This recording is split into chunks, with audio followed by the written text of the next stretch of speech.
What's going on, you guys? I just wanted to give you guys a quick video on kind of the settings that I use in Rogue Company, and also kind of a little bit of a aim training routine that you can go through. I'm going to go through a few different things. We're going to talk about click timing, tracking, target switching, and then also kind of movement. So we're going to break those things down. Let me jump at the game and we'll get into more of it. Okay, so the first thing you want to do is jump to the shooting range and then pick a rogue. For demonstration purposes, I'm going to go with Trench here. And the reason is because he has the MXR for click timing, which I'll showcase. And then also he has the HRM 30KS, which we'll do a little bit more tracking with that gun because it's an automatic. First, we're going to buy the MXR because we're going to go over click timing and then also target switching. And for perks, we're just going to get Berserker in case I want to do any kind of running while I'm reloading. And that's going to be it for now. And before jumping further, I do want to go to my settings. So a lot of people have asked me what my settings are. I'm going to scroll through this really quick and you can kind of just see, you know, what my settings are. I actually play with everything on Ultra. I stream, record, have a replay buffer running, and I stream on Ultra. So you guys tune that to however you feel fit with the PC specs that you have or the console that you use. I don't use any kind of colorblind correction. A lot of times people use that just to kind of change their crosshair colors in other games. But in Rogue Company, you can change your crosshair color, which we'll get to at some point. For motion blur, I actually have this on right now. It's better to have this off, and same with ADS blur. You don't really want to have that extra blur happening. It's just not helpful in any way.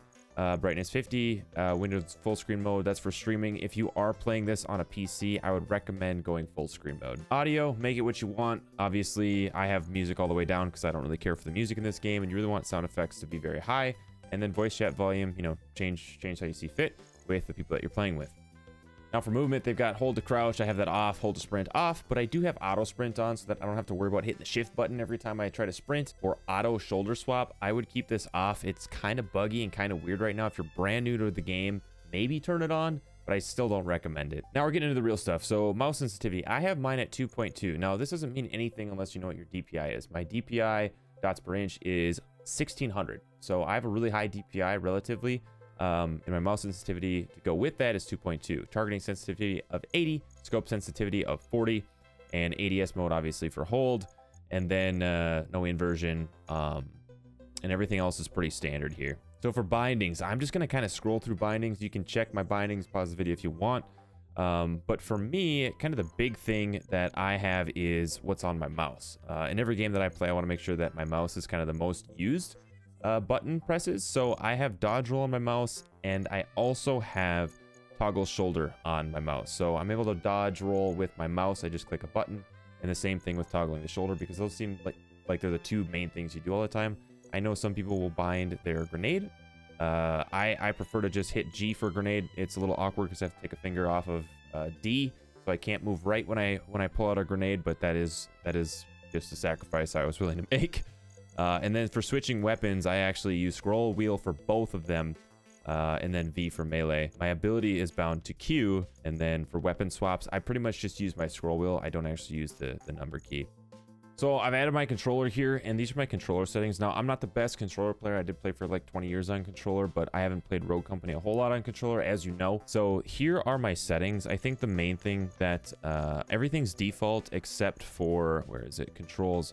So my controller sensitivity is 6 and vertical is 4. And then I have got 50-50 left stick dead zone, right stick dead zone at 0.2 and 0.1. Kind of mess around with those a little bit. Usually these are just to combat stick drift. So if you have it super low and you kind of notice that your aim is wandering here or there, increase your dead zone until that disappears. That's exactly where you want to have your dead zone. Acceleration boost to turn faster, and then boost multiplier obviously to turn faster. And ADS is hold, 50-50 vibration. A lot of people turn this off. I like to keep it on. I always have vibration on kind of player, which don't hate me for that. And then I've got no gyroscope stuff, so none of this stuff really matters for me. As for bindings, I have all the default bindings on controller. I didn't change anything except for dodge roll. I did change dodge roll. I think when you start, it's bound to be.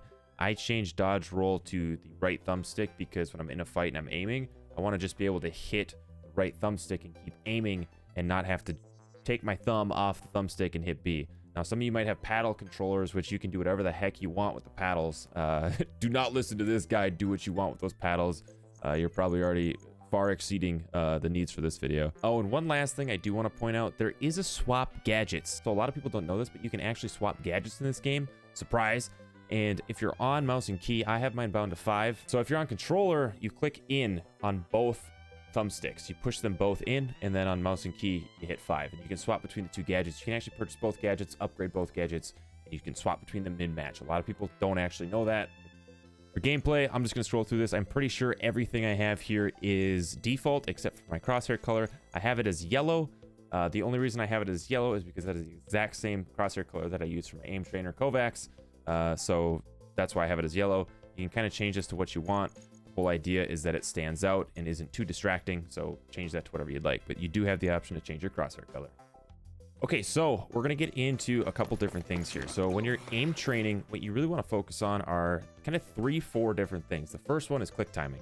So click timing is something that you can't really test here on this side of the range. What you would test here is target switching. So that's switching between one target and the next. And what you want to focus on whenever you're training in your aim at all is always going to be, are you being accurate? And then you can increase the speed as you get better at whatever you're doing. So for me, this feels pretty good. I can switch targets at a pretty quick speed, and you can do this on controller obviously as well. But that would be target switching, is you're simply going between targets, try to be as accurate as you possibly can.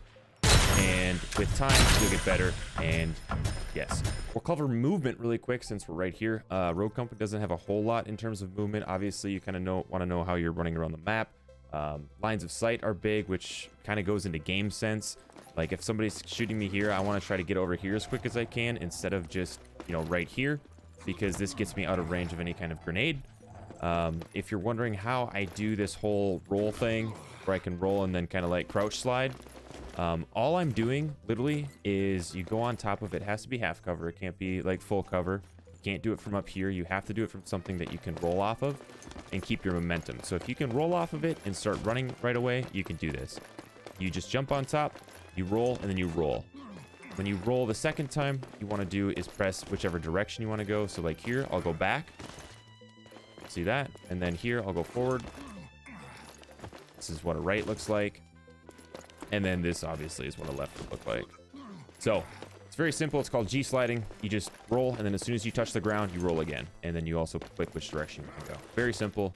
But it's also helpful too, because it's hard to, it's a lot harder to track somebody that looks like this on the map. So use it. So with quick timing, you can either wait for the target, or you can track the target. And obviously tracking, you follow the target. But quick timing is meant to be with kind of these semi-auto weapons. You have to know when to click. Tracking, on the other hand, is going to be when you're using something that's an automatic weapon, and you have to track the target the whole time with your shots. So a lot of times with a lot of weapons in Rogue Company, it's more about tracking, and working on your tracking is going to be just practicing like this. You can kind of mix a few things in together. What I like to do is aim for headshots, roll a little bit, and then do a little bit of hip fire, crouch spam, and then cycle between targets like this. Get a little bit of secondary action there, because you will be using the executioner or whatever your sidearm is quite a bit in this game. And I like to really practice right here. It's kind of like my bread and butter for where I practice. So a little bit of that. Aim for headshots when you can. If you miss a shot, move to the next target. You want to make sure that you're practicing target switching, quick timing, tracking, and also movement. So the movement comes in with some of the hip fire, comes in with some of this, which you can't do the G slide there, but you can do it here. So there's that.